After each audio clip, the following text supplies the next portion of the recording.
Meus caros irmãos e irmãs, aqui no santuário, você que nos acompanha de casa e você que vai ouvir esta pregação depois que aqui ela foi realizada.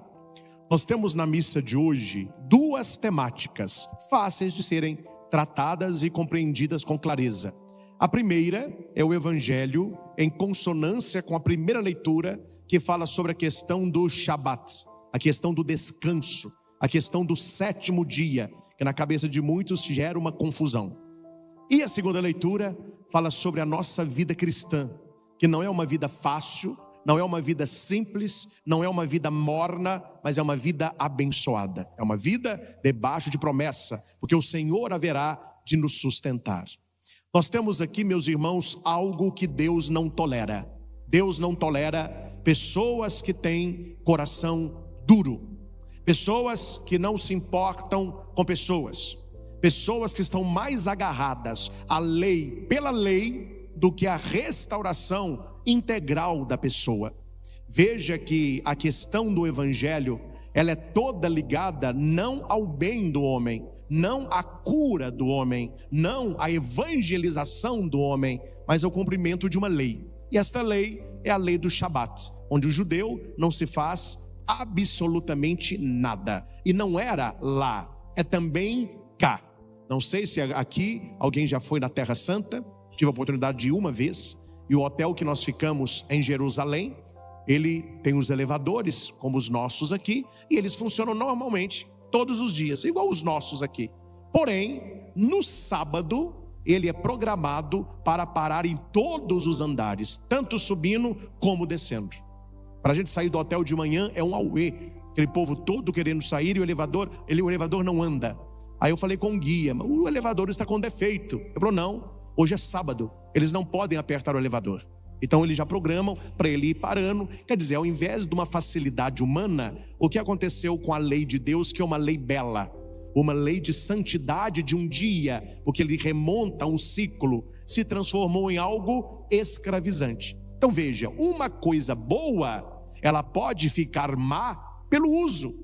Uma coisa que era para santificar, ela fica má porque o meio para o homem se torna fim, para a destruição do próprio homem. Lembro-me no meu tempo de seminário, que já tem, graças a Deus, bem tempo atrás, quando o Padre Benjamin, que era meu professor de Bíblia, ele estudava um pouco com a gente a questão do sábado. Ele brincava que o sábado, como se fosse uma faca bem afiada, útil, facilita a vida do homem, mas se você não sabe usá-la, você é capaz de matar o irmão. O utensílio não é bom nem ruim em si, depende do uso que se faz. Quando o Shabat foi instaurado pelo próprio Deus, ele tinha 3 regras. A primeira regra, o descanso, que simboliza libertação, o descanso com Deus e o descanso para Deus. Esse é do tripé do Shabat judaico. Rapidamente, o descanso como libertação. A primeira leitura que nós escutamos está em Deuteronômio. Por que é importante conhecermos o Deuteronômio? Porque ele vai colocar para o povo algumas normas, e você precisa entender que povo e quais normas. O povo que saiu do Egito. Não sei se você tem na sua família algum pré-adolescente ou algum adolescente. É próprio desta fase a imitação do grupo. Isso acontece com naturalidade. Eles, como não têm ainda uma identidade formada, eles ficam imitando os outros. Aí você vê aquelas adolescentes saindo para a festa de 15 anos. Elas são todas iguaizinhas, né? Tudo iguaizinho. Aí a roupa é mais ou menos a mesma, o sapatinho é mais ou menos o mesmo. É da época, é assim. Eu já fui adolescente, você também. Essa época ela é assim. O ser humano ele tem essa facilidade de seguir o bando. A maioria, mas hoje todo mundo faz, eu também estou fazendo. Estou citando isso por quê? Porque o povo de Deus, quando foi levado como escravo, eles conservavam os costumes do povo de Deus. Eles eram rígidos contra a idolatria que havia no Egito. Eles não eram politeístas, eles não bebiam aquelas bebidas, eles não praticavam o que eles faziam. Mas eles ficaram escravos muito tempo. E lá no Egito, eles tiveram filhos.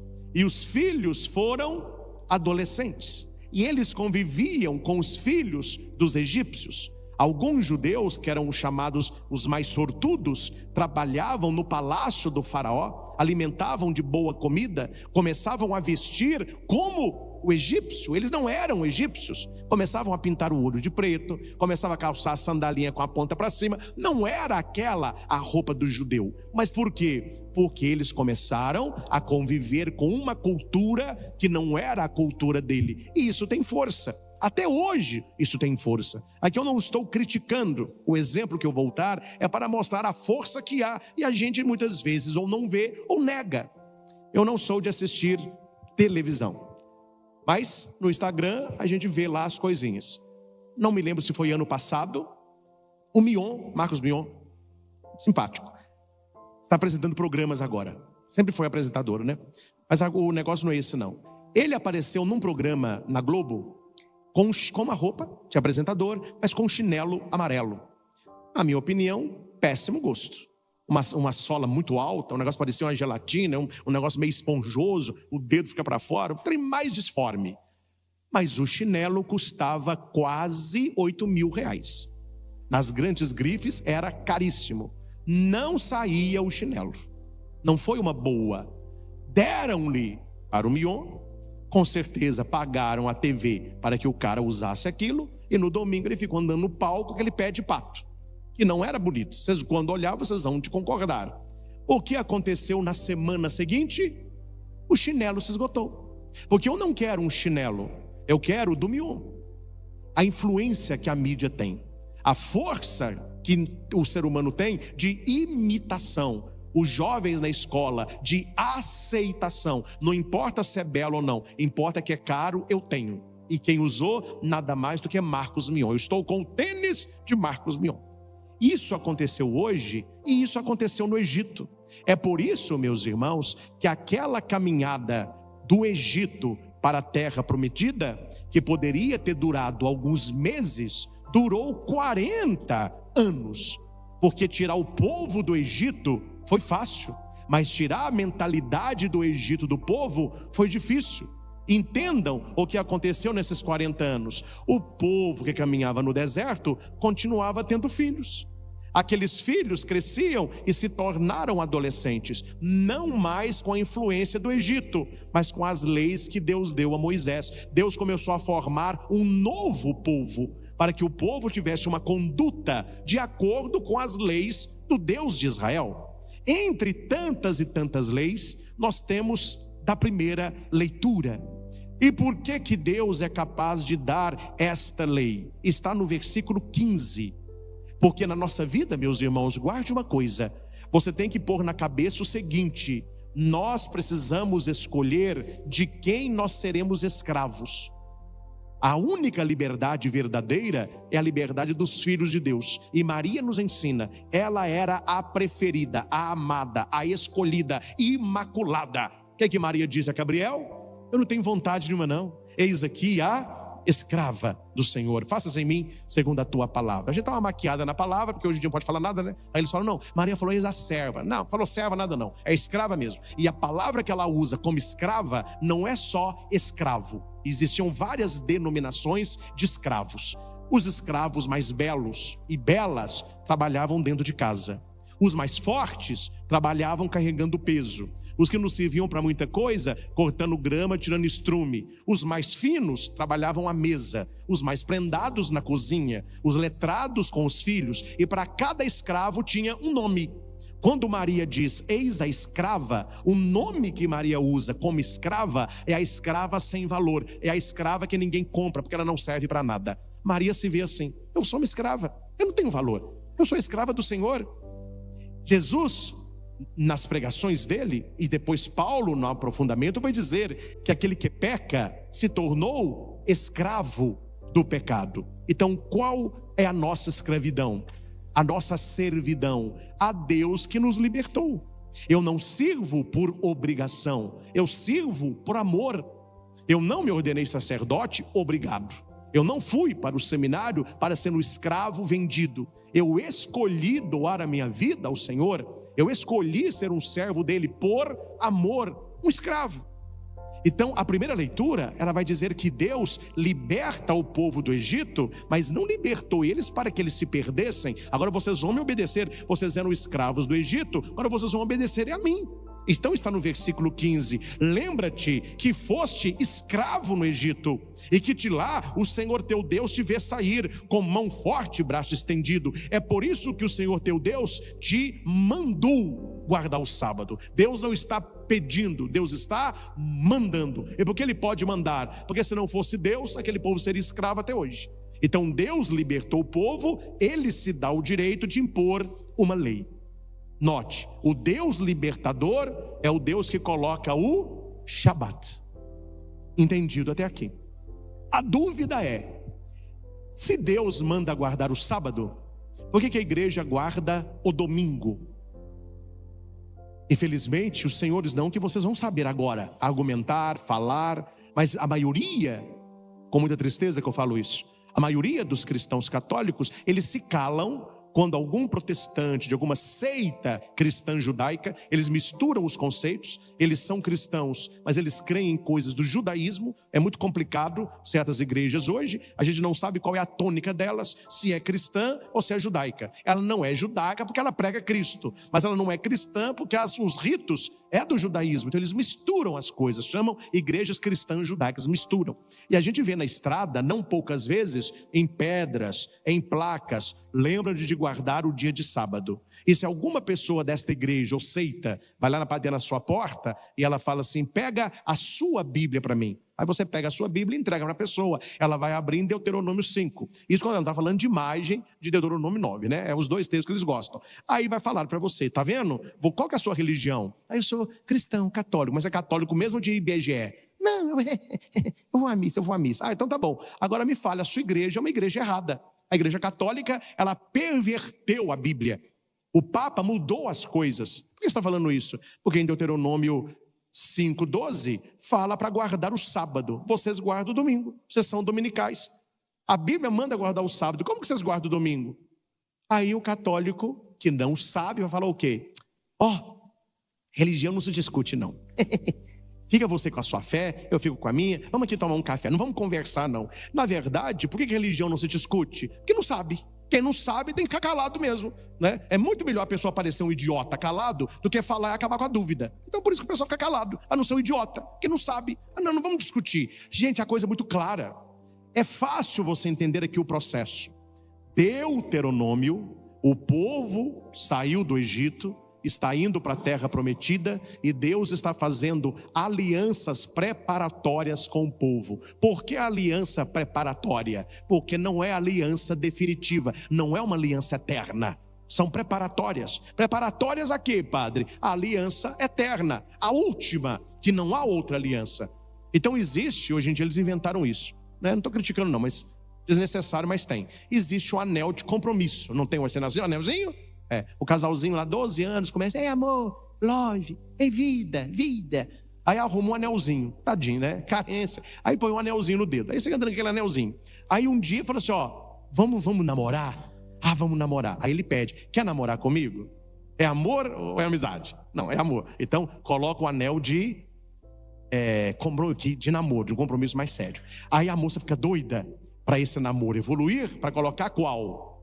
O de noivado. Mas ela está doida para se livrar daquele. Qual que os casais querem? O anel do matrimônio, a aliança matrimonial. Esta é eterna. As outras são passageiras, elas vão sendo substituídas. As alianças do Antigo Testamento são essas preparatórias, porque a palavra testamento na Bíblia, do latim testamentum, significa aliança. Então no pé da letra não seria Antigo Testamento e Novo Testamento, seria Antigos Testamentos e Novo Testamento. Por que no plural antigo? Porque não é uma aliança, são várias. Tem aliança que Deus faz com Noé, tem aliança que Deus faz com Abraão, tem aliança que Deus faz com Moisés. Deus vai fazendo alianças com o povo e o povo vai quebrando aliança do Antigo Testamento. Quando vem Jesus Cristo e na última ceia ele pega o cálice e diz assim: tomai todos e bebei, este é o cálice da nova. As outras ficaram velhas, agora é nova. Nova e eterna aliança, não há outra. Esta é a aliança maior. As outras foram preparativas para essa. O Antigo Testamento preparou a vinda do Messias, Jesus Cristo, Mexiá, o Messias, Cristós, ungido, Jesus, Yeshua, Deus salva. Então ali estava a plenitude no alto da cruz. Quando Jesus é crucificado, é num dia 14 de Nisan. Naquela época o mês era esse, o dia era esse, a hora 9. E Jesus ele morre numa, para nós, sexta da paixão. 18 horas já seria o Shabat, e na madrugada do domingo ele já ressuscita, 3 dias. Então ele ressuscita no primeiro dia da semana. Preste atenção, o primeiro dia da semana é para o cristão. Para o mundo judaico seria o 8º dia.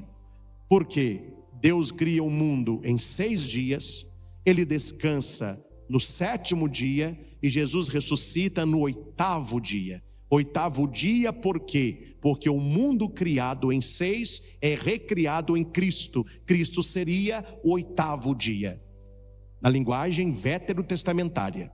Para o cristão e o Novo Testamento é chamado não de 8º dia, mas de primeiro dia. Na Bíblia não se lê a palavra domingo, mas se diz primeiro dia da semana. Então só para você entender, se o 8º dia é o primeiro dia, e o primeiro dia que é domingo é o 8º dia, o que significa nesse ciclo? Que ele não tem emenda. Porque um dia se sobrepõe no outro. Por isso que a aliança de Deus não tem emenda com o ser humano. Não é uma aliança emendada.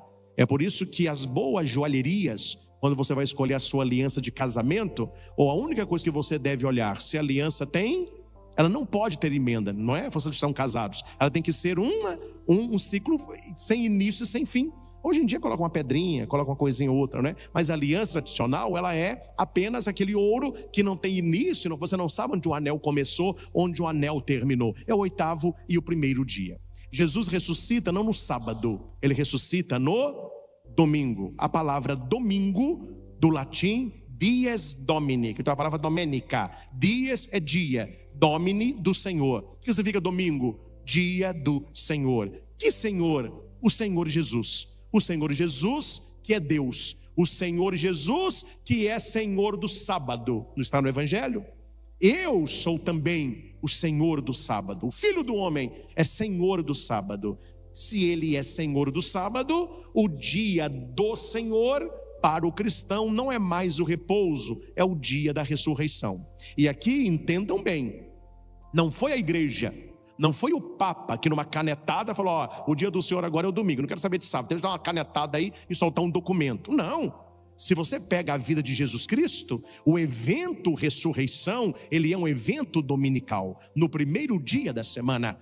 Quem lê Bíblia, entende aí de Bíblia, todas as aparições do Cristo ressuscitado acontecem no primeiro dia da semana. A ascensão de Jesus ao céu é no domingo. Pentecostes, a descida do Espírito, é no domingo. Os cristãos dos Atos dos Apóstolos, eles celebram a Eucaristia, a fraciopanes, a fração do pão, no primeiro dia da semana, que é o domingo. No século I, todos os sacramentos da igreja, principalmente o batismo e a Eucaristia, eram realizadas no domingo. Então aqui houve uma divisão. O judaísmo permanece no Antigo Testamento, que eles não aceitam Jesus como Messias. Eles permanecem na antiga aliança, guardando o sábado. O cristão, ele pega a nova e eterna aliança de Cristo, guardando o domingo. Então, o judeu do Primeiro Testamento, ele haverá de guardar o Shabat. O cristão, ele haverá de guardar o domingo. Tem um documento muito bonito, acho que todos deveriam ler. Você lê numa sentada, é fino, é do Papa João Paulo II. Não precisa comprar não. Entra no site oficial do Vaticano, você de casa anote aí, vatican.va. Vatican.va. Quando você entrar, vai aparecer um tanto de idioma na tela. Você escolhe português. Vai abrir, você vai lá, Papa João Paulo II, e digita Dies Domini, dia de domingo, digita domingo, vai aparecer com vários idiomas. Você clica no português, ele já abre, você baixa, imprime e leia. Papa João Paulo II vai trabalhar profundamente o domingo para nós cristãos católicos, o domingo religioso, o domingo familiar, o domingo do descanso, o domingo de se conectar com o eterno. Hoje se perdeu um pouco a questão religiosa do domingo, né? O domingo hoje é muito mais um dia de descanso. Quando começou, era um dia santo.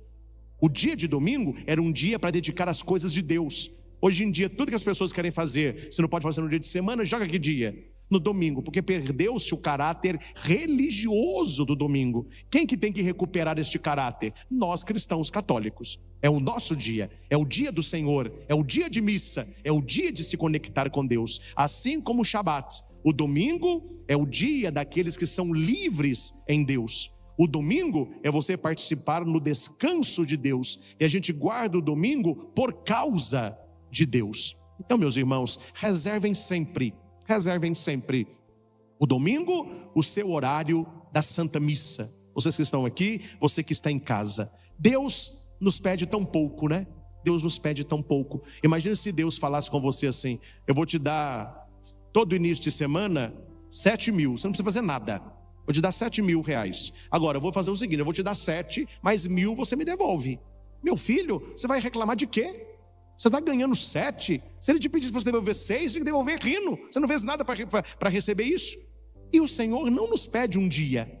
Se ele falasse: olha, de segunda a sábado faz o que você quiser, o domingo é meu, a gente tinha que dar o domingo inteiro para Deus sorrindo, como era na Alta Idade Média. As pessoas iam para as catedrais no domingo, 6 da manhã, 7 da manhã, voltava para casa quando estava anoitecendo, 5, 6 horas da tarde, passava o dia todo lá, com celebrações, com peças de arte, com praça de alimentação, as crianças na catequese, e a igreja, não é? As catedrais antigas, era o shopping hoje. As pessoas no domingo iam para onde? Para as catedrais. Hoje, onde o povo vai? Vai para o shopping. O shopping tem tudo. Lá ele compra, lá ele come, ele tem cinema, ele passeia, ele descansa. Eram as catedrais antigas. Por isso, toda catedral antiga tinha em volta um complexo. Ali tinha os banheiros, tinha o lugar da alimentação, tinha o lugar dos animais, tinham peças, gente declamando poesia, gente tocando violino. Era o que chamavam as pessoas. Se Deus nos pedisse, meus irmãos, o domingo inteiro, nós tínhamos que dá-lo de bom grado. Tínhamos que dar de bom grado. Deus é tão pouco, Deus quer tão pouco. A coisa se inverteu, né? A coisa se inverteu. Tem um evangelho que fala que uma mulher estava atrás de Jesus pedindo uma graça. Ela não era judia. Aí Jesus falou assim: não, a minha graça é para o judeu. Aí a mulher falou assim: eu sei, Senhor, eu sou como uma cadelinha, uma cachorrinha. Mas o cachorrinho, ele come a migalha que cai da mesa. O que eu estou pedindo no Senhor, pelo seu poder, é uma migalhinha. Jesus falou: olha, nunca vi uma fé como dessa mulher. Ele vai e abençoa. Hoje se inverteu. Ao invés de Deus pedir para nós o pão, Ele é quem se dá no pão. E a única coisa que Ele pede, uma migalhinha do nosso tempo. Para quê? Para participar da Santa Missa. Olha como que Deus se torna pequeno. Ele não pede para você ficar o dia todo na igreja, mas Ele pede: no domingo, vá à missa, celebre a Eucaristia, ouça a minha palavra. Nós somos pessoas de uma religião dominical. Nós somos a igreja do Senhor. Então é preciso guardar com seriedade o domingo. Acostumar a sua família, acostumar os seus filhos. Sempre quando acordar no domingo, falar: olha, hoje é domingo, qual o horário da missa que nós vamos? Ah, pai, olha, meu filho, pode sair com seus colegas, pode brincar à vontade, mas no domingo tem missa. Você escolhe, se é de manhã, se é no fim da tarde ou se é à noite. Domingo é missa. Você faz o resto do tempo que você quiser. Domingo é missa. Não sei com você, comigo foi assim que a banda tocava. A gente tanto que acostumava no domingo, que quando a gente acordava, eu e meu irmão, a gente era pequenininho ainda, perguntava: mãe, que missa que a gente vai? E geralmente a gente ia na missa das 9, na Matriz de Santana, Itaúna. Era uma missa das crianças. Aí era de 9 às 10h30, por aí, 10h40, a gente saía para almoçar, para comer uma coisinha gostosa e para brincar à tarde. Mas todo domingo era dia de missa, dia do Senhor. O evangelho fala sobre isso. Jesus dá 2 exemplos aqui. O primeiro, ele passa no meio do milharal, não podia comer milho porque era sábado. Ele está no templo, quer curar o cara, não pode curar porque também é sábado. Aí Jesus se enche de ira. Ira é raiva, mas ao mesmo tempo ele fica triste. Como as pessoas são duras de coração. E ele pergunta: hoje é sábado, pode curar ou deixar morrer? Esse homem com a mão seca, hoje poderia curá-lo? O silêncio que mais incomoda Jesus é o silêncio de Pilatos. É o pessoal lavando a mão. Eu não vou falar nada para eu não me queimar. Então eles não reclamam, não falaram. Eles não falaram que sim, também não falaram que não. Quantas pessoas hoje não têm uma opinião sobre igreja, e quando alguém pergunta algo de igreja, ou fala algo de igreja, ou fala algo de Bíblia, o que as pessoas fazem? Elas ficam caladas. É a omissão. Elas não têm coragem de um posicionamento cristão. Jesus ficou triste com esse tipo de gente, porque eles têm o coração duro. Eles ainda não fizeram a opção pelo dia da liberdade, o dia da restauração, o dia da ressurreição. E por último, meus irmãos, a segunda leitura deveria ser por nós grifada na nossa Bíblia. É a nossa vida. É a nossa vida. Deus que disse: do meio das trevas brilhe a luz. É o mesmo que faz brilhar a sua luz em nossos corações, para tornar claro o conhecimento da sua glória na face de Cristo. O nosso conhecimento não é um conhecimento pagão, não é um conhecimento judaico, não é um conhecimento de outras religiões, é o conhecimento cristão católico. E Deus haverá de fazer brilhar essa luz na nossa consciência, para que nós possamos iluminar as pessoas. Quantas pessoas fazem parte da sua roda de convivência? Quais as pessoas que fazem parte do seu núcleo primário, família, seu núcleo secundário, parentes, núcleo terciário, melhores amigos, quarto núcleo, amigos distantes, colegas de trabalho, de faculdade, quinto, conhecidos, sexto, aqueles que você enxerga. Apenas você vê as pessoas assim. Como que você influi na vida dessas pessoas? Minha pergunta é uma só: você tem sido para a sua família e para os seus amigos luz ou trevas? Você tem levado a sua família e os seus amigos para um bom ou para um mau caminho? Eu já atendi muita confissão para crisma, quando eu tinha paróquia. E de vez em quando o crismando fala uma coisa. E é muito triste quando você vê que o cara se estrepou na vida, porque os de perto não foram luz para ele. Eu atendi um rapaz que ia fazer a crisma.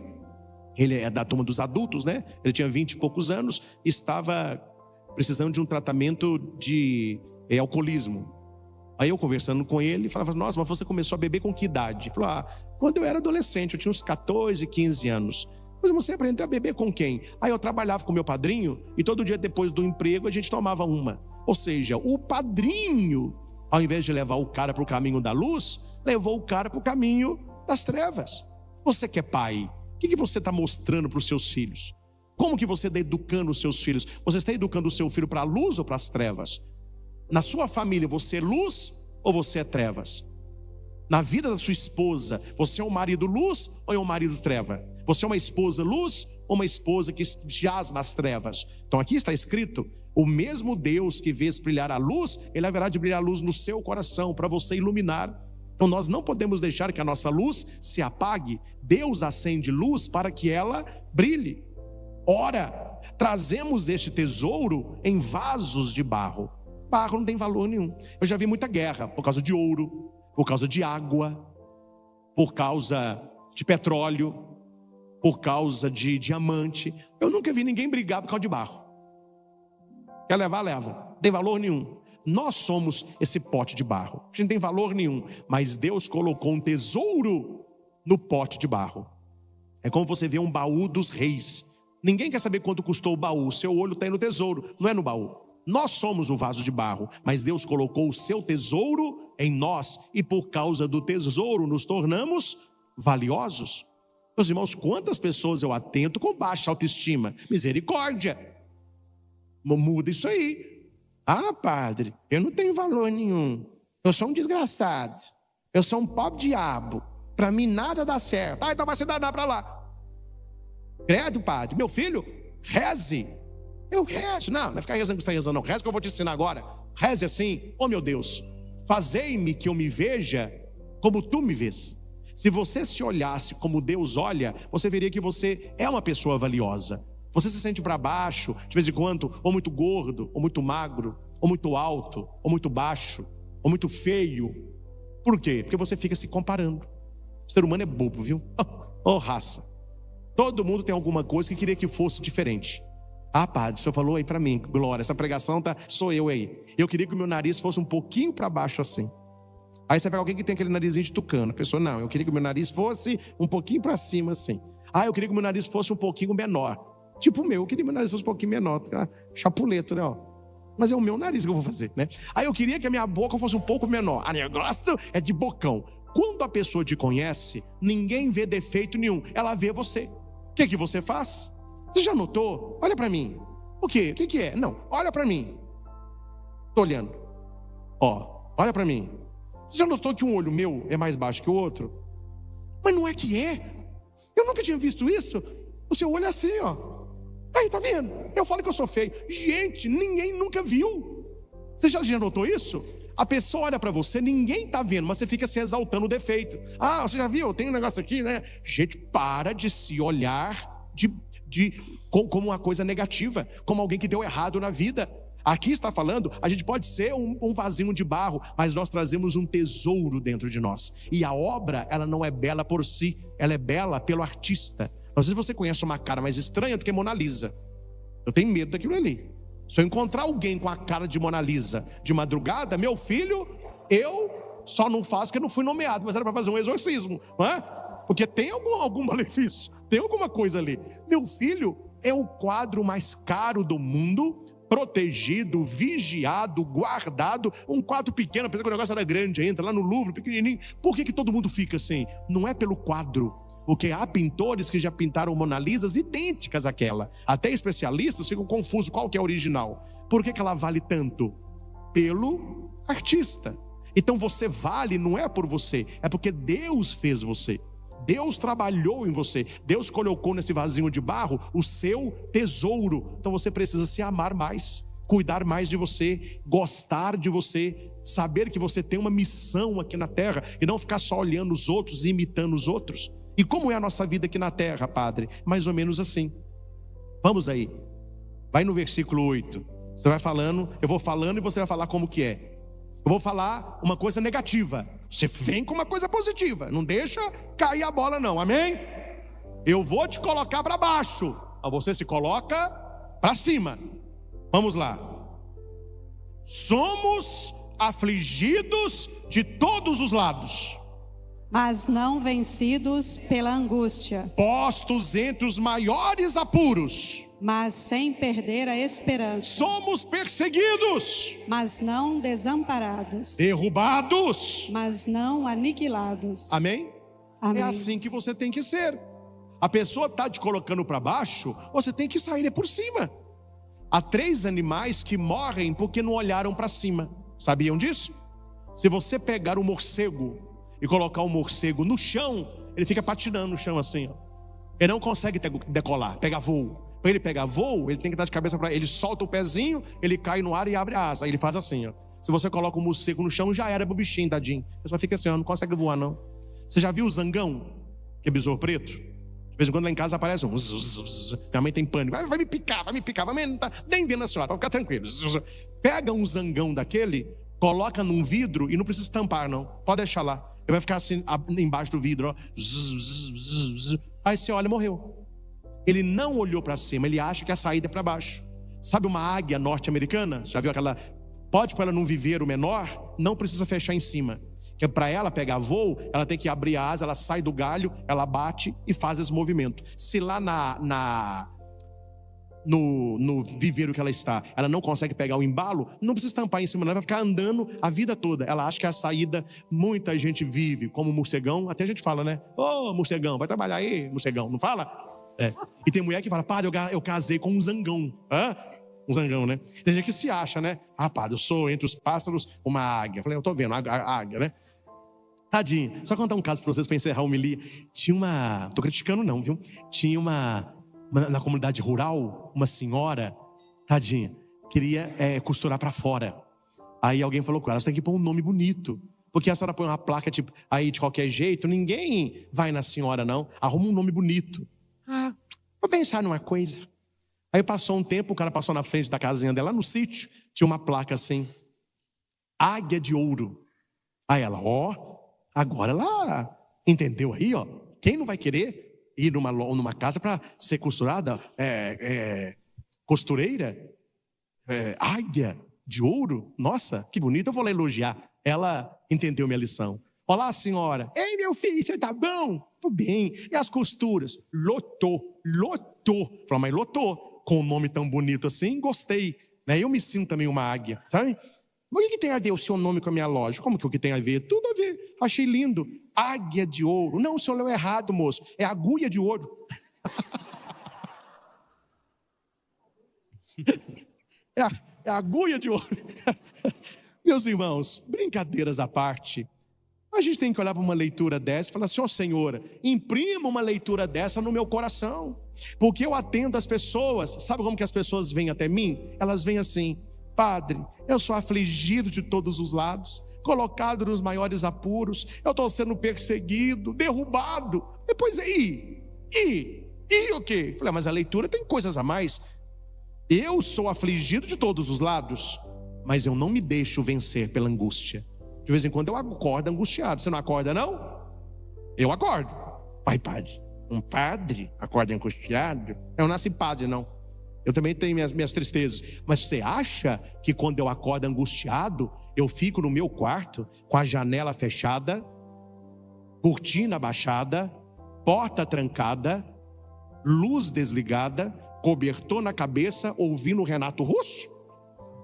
Isso é para morrer, meu filho. O dia que eu acordo angustiado, eu saio, eu vou na padaria, eu vou na casa de alguém, eu sento numa praça, eu me viro e a gente sente-se melhor. Somos afligidos, mas não me deixo vencer pela angústia. Somos colocados nos maiores apuros. Quem aqui não tem problema, atire a primeira pedra. Não vem uma. Todo mundo tem problema, mas apesar dos problemas, eu não perco a esperança em Deus. Vou vencer. Sou perseguido. Aí é real, né? Tá feio. Sou perseguido, mas nunca desamparado por Deus, nem pela minha família, nem pelos meus amigos. Sou derrubado, mas nunca destruído. Olha a palavra bíblica para a sua vida. É uma leitura de superação, uma leitura de glória. Se na minha vida eu levo os sofrimentos mortais de Cristo, eu levarei também a sua glória e a sua ressurreição. Meus irmãos, é exatamente para isso que existe o domingo. É exatamente para isso que nós vamos à missa. É exatamente para isso que você vem aqui, para que você saia melhor, você saia abastecido, você saia abençoado e você possa gastar durante a semana o que você recebeu no dia do Senhor. Lugar de católico no domingo é na igreja, para que nós não caiamos perante as ciladas do mundo. Convido você, e você de casa também, a fechar os seus olhos um pequeno instante e apresente para Jesus agora a sua vida. Apresenta para Jesus o que está afligindo hoje o seu coração, o que está te preocupando. Estamos começando uma nova semana. O que está preocupando o seu coração? O que você está vivendo nesses dias que preocupou a sua família? Você ficou uma pessoa um pouquinho mais triste? Quais são as suas aflições? Quais são os apuros que você enfrentou? Os problemas que bateram na sua porta? Os desafios que você terá que resolver, enfrentar? Só Deus sabe quando a perseguição bate na nossa porta. Talvez você tenha sido perseguido no seu trabalho, e graças a Deus você é bom no que faz, e você desperta inveja nos outros. Talvez você tenha sido perseguido na sua faculdade, na sua sala de aula, por levar a sua fé a sério. Talvez você tenha sido perseguido até por pessoas da sua família que também têm inveja de você. Quantas pessoas tentaram puxar o seu tapete para te derrubar? Quantas pessoas te deram rasteiras na vida e te jogaram no chão? Somos afligidos, colocados nos maiores apuros, somos perseguidos, somos derrubados. Mas Deus diz a você esta noite: do meio das trevas brilhe a luz. E aquele Deus que fez brilhar a luz haverá de iluminar o seu coração, para que você veja que apesar de você ser um vasinho de barro, você traz este tesouro dentro de você. Você tem a luz de Deus dentro de você. Você tem o Espírito Santo dentro de você. Você está debaixo da bênção do céu. Então, você pode dizer: eu sou realmente afligido de todos os lados. Eu tenho passado por muitos problemas, problemas de saúde, problemas na família, problemas de dinheiro. Tenho sido uma pessoa endividada, também gasto tanto. Tenho os meus problemas, tenho as minhas tristezas, mas não me deixo vencer pela angústia. Tenho enfrentado grandes apuros na minha vida, grandes imprevistos, situações difíceis, mas eu não perco a minha esperança. Tenho sido até perseguido, mas Deus não me desampara. E mesmo quando puxam o meu tapete ou me dão uma rasteira, eu não sou aniquilado. Não sou vencido pela angústia, não perco a esperança, não sou desamparado e tampouco aniquilado. Eu levo na minha vida os sofrimentos de Cristo, para que também a vida de Cristo se manifeste na minha vida.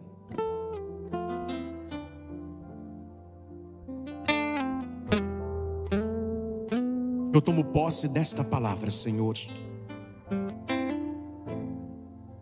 Que nós tenhamos uma semana abençoada, uma vida abençoada. Que o nosso olhar possa ir além de tudo isso que nós passamos.